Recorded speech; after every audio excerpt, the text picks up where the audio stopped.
The top story that we have to get into here this week, Zelina Vega. Zelina Vega was backstage at SmackDown on Friday night when she got the news that she was fired. We've all gotten so used to WWE speak when we say so-and-so was released. She was fired. Zelina Vega was fired and wished well in her future endeavors at 5:46 p.m. Likely right after being informed of her quote-unquote release, she tweeted, "I support unionization." 10 minutes later at 5:56 p.m., WWE tweeted that they had come to terms on her release. And immediately people were up in arms that they fired her because she tweeted her support for unionization. She was not fired for her support of unionization, or at least not that tweet. Who knows what she was telling people behind the scenes, but that is not, it's not a cause and effect situation where, I know it looks that way, where, oh, she put the tweet up and 10 minutes later she was fired. I don't think WWE would be able to get their shit together and act that quickly even if they wanted to. That tweet does not go out unless she already knew that she was being let go. And she was likely let go, and look, we don't know yet for sure, because she isn't talking about it, but the belief is that she was the most vocal of all the talent, maybe aside from Paige, certainly most vocal amongst active talent, about keeping her Twitch account, which WWE wanted her to either just abandon or hand over the control to. She's very active on Twitch. You know, she has said it's good for her mental health. She enjoys it. It's something that's very important to her. She also recently opened an OnlyFans page where she charges up to $1,000 for 10 pictures where fans can choose what cosplay outfits that they want to see her wearing. Of course, that goes with a no nudes policy. I think that goes without saying. Vince McMahon let the roster know over 2 months ago. It was 2 months ago when these reports first came out. I think it was right around August 30th. Right after SummerSlam, around the time of that Payback pay-per-view. Vince McMahon, in the form, I think, of a phone call, initially, let people know what was coming. And then, later that week, a letter went out to inform the roster, I think, that they had a certain deadline. It was like a 30-day deadline to basically abandon any and all relationships that the talent had with third parties, like a Twitch or a Cameo, or I guess OnlyFans probably would be included in that as well. The problem is that it was still very unclear. There were a lot of talent that were kind of talking to different websites without putting their names on it, saying that they were just very confused. It was not properly explained to them exactly what this meant or what services specifically it applied to. So there was a lot of anger, there was a lot of confusion at first, still is. I'm not sure it was ever really made fully 100% clear. But that was the initial outreach that they made. I think that deadline may have been extended. And then a couple of weeks ago, if you notice, people started to close down their Twitch accounts. So they had plenty of notice that this was coming. This was hardly a surprise. She obviously elected to continue with these third parties, or was a little too vocal about it, and WWE decided to make an example out of her. Because I'm sure that if Randy Orton had a Twitch channel, and we've seen Randy Orton active on Twitch before, so he may well have a Twitch. Randy Orton has been found to game with fans on Twitch before. But I think if it was a Randy Orton, if it was someone like him saying, piss off, I'm still going to go stream, you know, maybe they would suspend him. Maybe they would punish him in some way. Fine him, which to Randy Orton is probably be a drop in the bucket. But if you believe that you're going to get a tweet from WWE telling us that WWE has come to terms on the release of Randall K. Orton, then I have a bridge here in Brooklyn I can sell you. That ain't going to happen. Zelina Vega was low-hanging fruit for them. She was not a major part of the show right now. She was when she was back on Raw earlier this year. It was like the Zelina Vega show. She was managing Andrade. She was managing Austin Theory. She was managing Angel Garza. She had her own little group. She had her own little faction. And she was great in that role. She wasn't an active wrestler. I mean, she could take bumps and interfere and stuff, but it was in that managerial role. That was really where her strength was. And then they split her away from them, and they put her in the ring. And look, maybe that's something that she requested. Maybe she went to management and said, look, I want to wrestle more, or I don't want to do this. I'd like to wrestle. We don't know. I don't know if that was a decision that was just unilaterally made by the company, or if she had told them, look, if you can get me in the ring, I would love to be in the ring more often. That was a mistake. Whoever's decision that was, I think that was a mistake. Her value to them was not in the ring or less in the ring. It was in the role that she had with Andrade. And look what's happened to Andrade since then. Now, I thought he was going in for some kind of elective surgery, so it's possible we haven't seen him on TV because he's still recovering from that. But even before that, what was Andrade doing on TV? Nothing. Nobody was made stronger once they were split. If they're going to be split, you think, all right, Zelina's going to go on to, become bigger than she was, or Andrade now, he's going to go on to bigger things. Neither one of them went on to bigger things. It was a poor decision. And once they split her away from them, she was on the low end of the women's roster all by herself. And that's a lonely place to be right now. If you're not one of the featured women on that roster, Raw or SmackDown, that is a lonely place to be. And you are not considered, clearly, to be an important part of the show. So it was very easy for them to say, you know what, we have to put our foot down and show these people that we are serious. And if you want to work here, you got to play by our rules and obey. And not step out of line. Now, she was back on Twitch Friday night within a few hours of the announcement and her being sent home. She was given her walking papers. She was back on Twitch, and she was very emotional. This did not come off like someone who wanted to be fired, who was trying to be fired without actually quitting, or who asked for her release. She seemed completely caught off guard by what happened. She was shell-shocked by the news.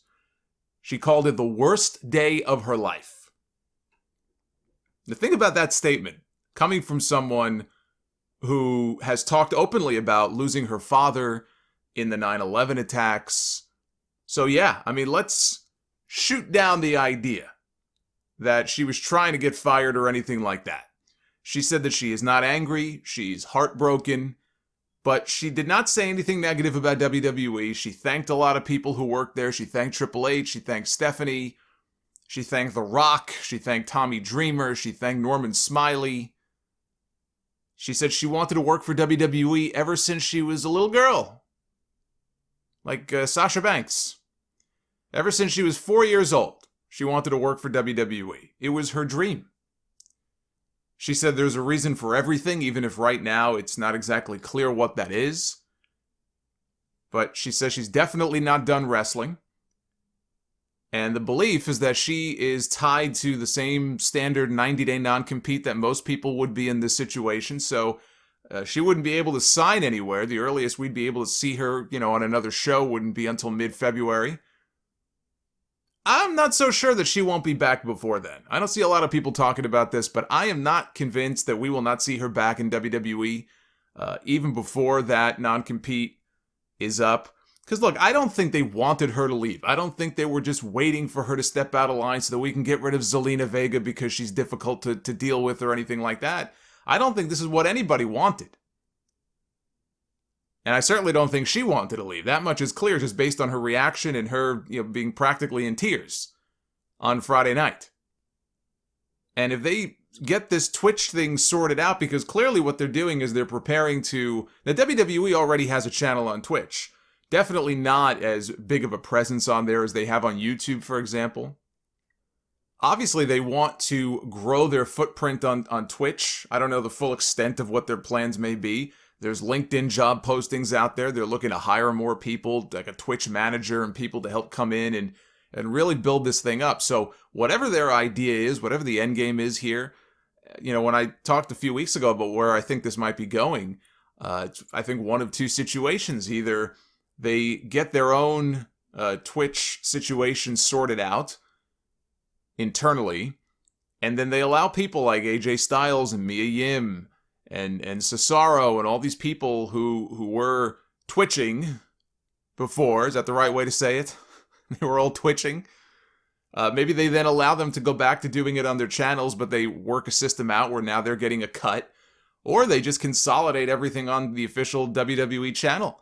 And they work out some weekly schedule where these people will Twitch, but it will be on the WWE official channel and not their own. I don't know exactly what their plans are. But once they work all of that out, and these people, let's say, go back to streaming again, whether it's their channel or the WWE channel, WWE works out their cut that they're going to get.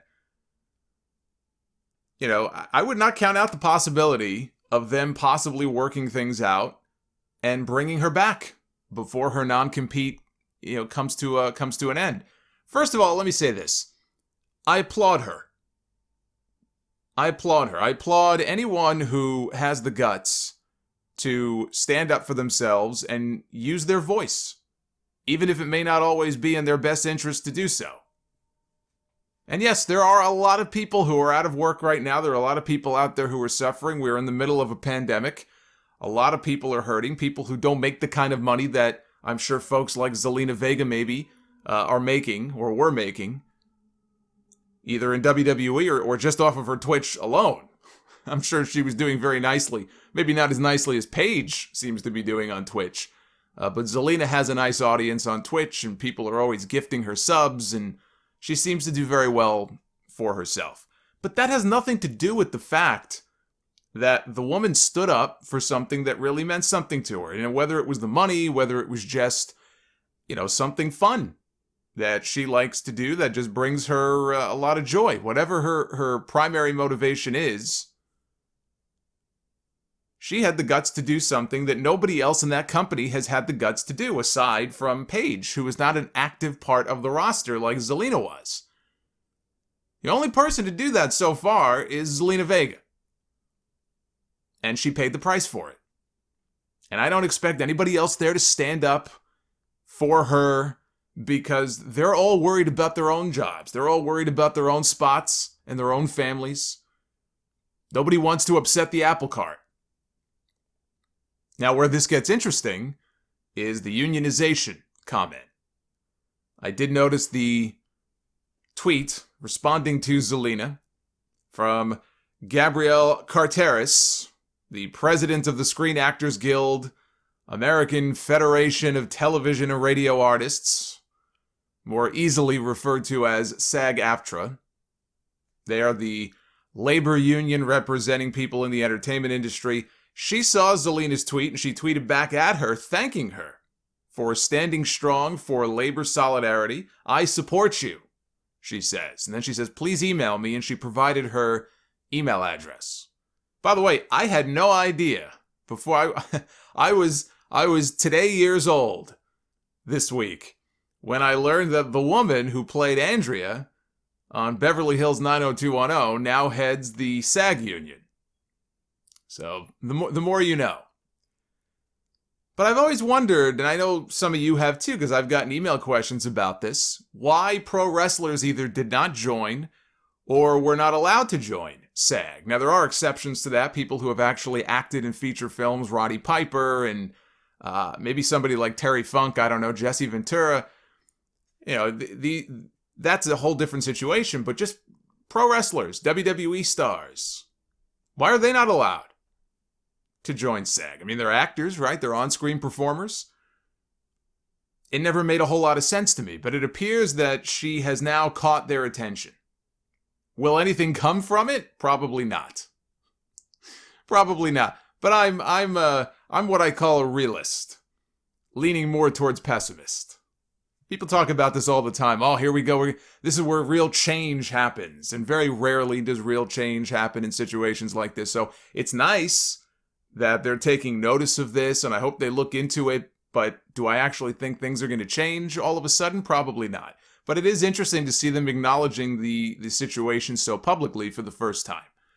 I can't recall a time where any representative of that union, let alone the president, of it has so publicly reacted to a pro wrestler in a situation like this. Now, we've heard comments, from Andrew Yang. People keep telling me, oh, what about Andrew Yang? What about Andrew Yang?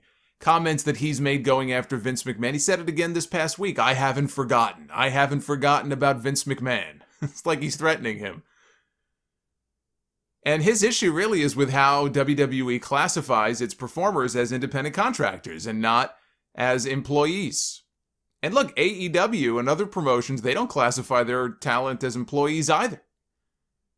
I mean, unless you're EVPs, like Cody Rhodes and Kenny Omega and the Young Bucks. Then you're employees. Everybody else, they're independent contractors. Now, of course, the biggest difference between a promotion like WWE and AEW, for example, because AEW in this country is the next biggest thing, so I'll cite them.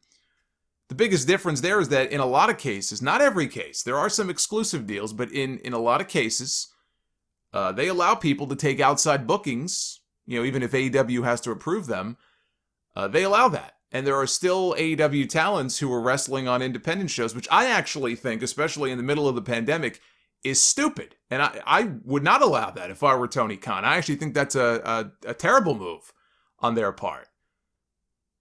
But if they're doing that to, bring in some more compensation, that's something I think AEW ought to work out with some of those guys, even if that means paying them a little bit more, because I just think it's incredibly unnecessarily risky if you have people who you're using on television and in the meantime they're going out and doing independent shows and you don't know if the standards at those shows are as stringent. They're probably not, because they can't afford it in terms of COVID testing and all that. I just think it's insane that they even allow that, but they do.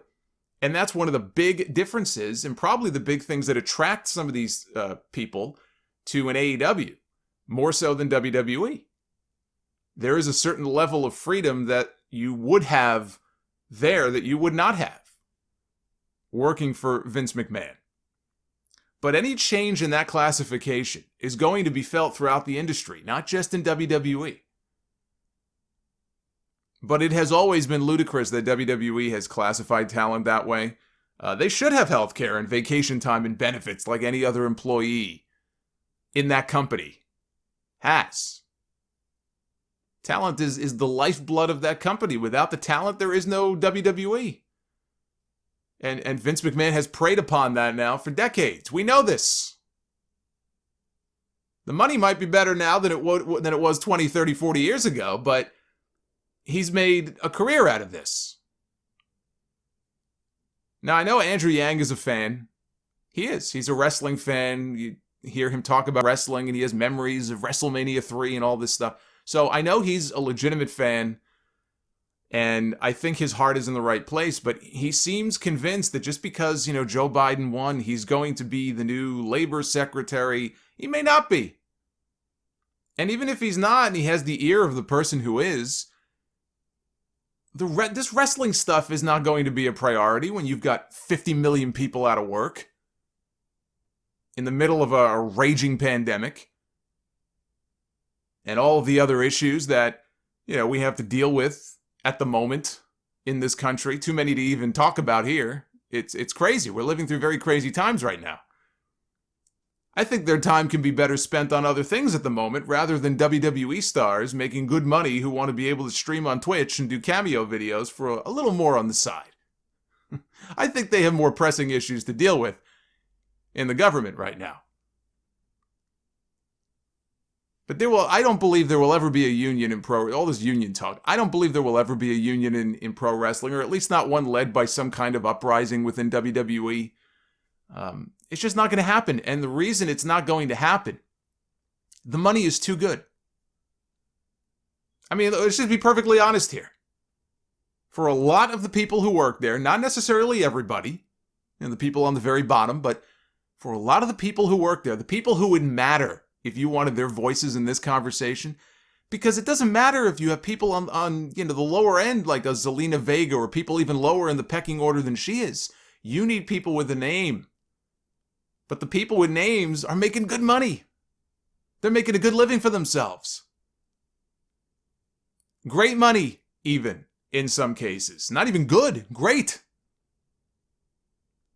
And as long as they're able to make a good living and they're able to support their family and put money away for their kids' college, you are not going to see this groundswell of support for a union.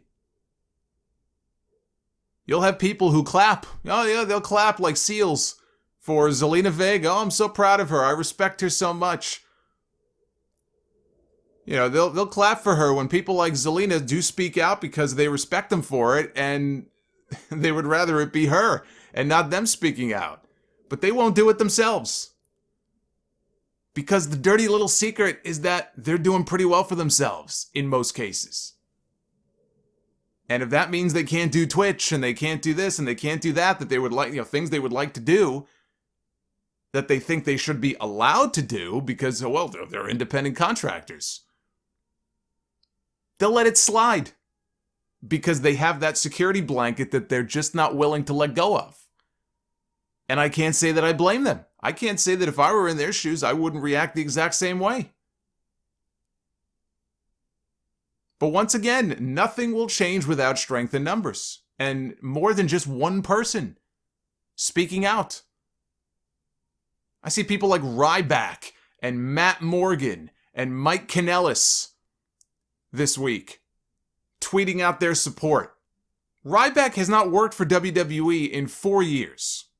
Matt Morgan has not worked for WWE, I think, in something like 15 years. Mike Kanellis was let go earlier this year. The point is, what's the one thing they all have in common? They no longer work for Vince McMahon. They don't work for WWE anymore. WWE doesn't care what they have to say. They don't care about what they think. It's easier for them to tweet out their thoughts and be honest about things, but WWE doesn't care. Their voices in that conversation doesn't matter. You need rebellion from within. But why rebel when you're making mid six figures or high six figures with a nice house and a nice car? What's to rebel about? Nothing is going to change. When contracts come due next year, 2022, 2023, and they have to sign that piece of paper again. They put the paper in front of them and say, here, 6 months out. We want to renew now. We want you to sign this. That's when we'll know what's really important to them. If people stay or if they choose to leave. When guys use other companies to leverage better deals for themselves, Randy Orton leveraged AEW. He admitted it. He thanked Tony Khan. They had that little Twitter spat. He thanked Tony Khan. He leveraged AEW to get himself a better contract. AJ Styles leveraged AEW to get himself a better contract. Do you think they leveraged AEW for a contract that states that they can stream on Twitch? Do you think there's language anywhere in there? And I guess this controversy came about after they had already signed. But even still, do you think that was first and foremost on their mind when they were negotiating a new deal with WWE? Well, I want to make sure this provision is put in there because Twitch is so important to me. Do you think that's what they were leveraging when they had those contracts made up? Or that they can do all of those other things on the side? Of course not. They got more money. That's what they got. That's what it always comes down to. More money. And WWE is swimming in it right now, even without people in the audience. They haven't run a single live event with people in the crowd since March. And they're still making more money than they ever have before. So they can afford to throw money at people if they want to keep them. That's the power and the leverage that they have. By the way, just to piggyback on that, because this was other news that broke this week, they fired Tony Chimmel. He had been with the company for over 30 years. Mostly in recent years, he had been working as a live event ring announcer. He wasn't really doing that on TV anymore, unless Edge came back, and then he would do the Edge. The whole, the rated R superstar. Yeah, that was his shtick. But for the most part, in recent years, he was doing ring announcing at the live events. But he had been there forever. They fired him. And they fired the head of their arena merchandise division, who had been with the company for over 25 years. and was very well liked and very well regarded. But there was a note, in the Observer this week that even without house shows and the arena tapings, their merchandise numbers on WWE Shop, what they have found during the pandemic, because they have no live events, right? They can't sell merch at the buildings. Interestingly, what the company found is that their merchandise numbers on the website skyrocketed to make up whatever they may have lost by not being able to run live shows. So all signs point to the company either completely abandoning house shows, except for maybe major shows in big markets like in New York or Chicago. House shows may be going away, either completely or they are going to severely reduce, which we kind of already had heard about, but severely reducing the number of live events that they run even after the pandemic is over and things kind of get back to normal. Now they make most of their money off their TV contracts. That in Saudi Arabia. That's where they make most of their money. Fox, NBC Universal, and the Saudi Prince. So they got plenty of money to throw around if they really want certain people. They want to hold on to them, they want to sign them. They got plenty of money they can throw around. But it all boils down to money or freedom. What is more important to you? I respect Zelina Vega for standing up for what she believed in, but when she continued to stream, this should not have come as a surprise. They were warned that this could happen, and Vega is not Charlotte Flair. She is not Becky Lynch or Randy Orton or Roman Reigns. Because like I said, if it were a Roman Reigns or a Randy Orton streaming, they wouldn't be on the unemployment line right now. I guarantee you that. It's people like her who they want you to fall in line. And if you don't, you're going to be the first person out on your ass. Question now shifts to her husband and what happens with him, because he can't be happy about any of this. He can't be happy that his wife got fired and she's sitting at home in tears over what happened. But even more so than his wife, because there are plenty of examples of couples who were together in WWE, now they're not. One spouse works for one company, one spouse works for the other. Right, we see it now with Miro and Lana. Ironically, she's been going through tables every week ever since. But there's plenty of examples of that, right? You even got Cedric Alexander, Big Swole. So that in and of itself is not a big deal. But more so than the situation with his wife, we had the tweet this week from WrestleVotes, which has proven to be fairly reliable in the past. And WrestleVotes chimed in and said that recently Aleister Black requested to be moved back to the NXT brand. You remember that, right? You know NXT, the place that actually knew what the fuck to do with this guy when he was down there.